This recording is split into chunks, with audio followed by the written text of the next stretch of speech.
രാഹുൽ മാങ്കൂട്ടത്തിനെതിരെ നടപടിയെടുക്കാൻ AICC നിർദ്ദേശമുണ്ടായിട്ടില്ലെന്ന് Ramesh Chennithala. AICC നടപടിയെടുക്കാൻ നിർദ്ദേശിച്ചു എന്ന വാർത്ത ശരിയല്ല. AICC അത്തരത്തിൽ നിർദ്ദേശങ്ങൾ നൽകാറില്ല. അത് പ്രൊസീജിയർ അറിയാത്തതുകൊണ്ടാണ്.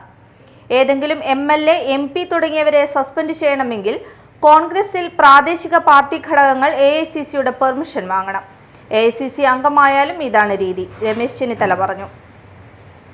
ഇല്ല, അങ്ങനെ ചുമ്മാ വാർത്ത ഇല്ലാത്തതിന്റെ പേര് നാളെ ജാമ്യം ആയില്ലല്ലോ. അപ്പൊ ചുമ്മാ വാർത്ത കൊടുക്കുന്നു. AICC ഇങ്ങോട്ട് നിർദ്ദേശിക്കത്തില്ല.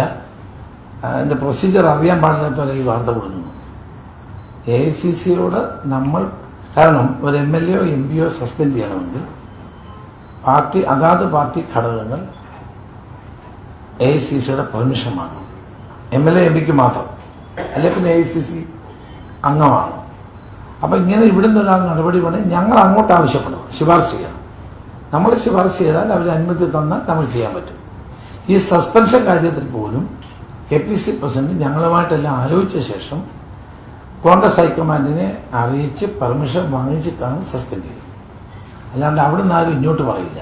വാർത്ത കൊടുക്കുമ്പോൾ അതിന്റെ ഒന്ന് മനസ്സിലാക്കിയിട്ട് കൊടുത്താൽ നന്നായിരിക്കും.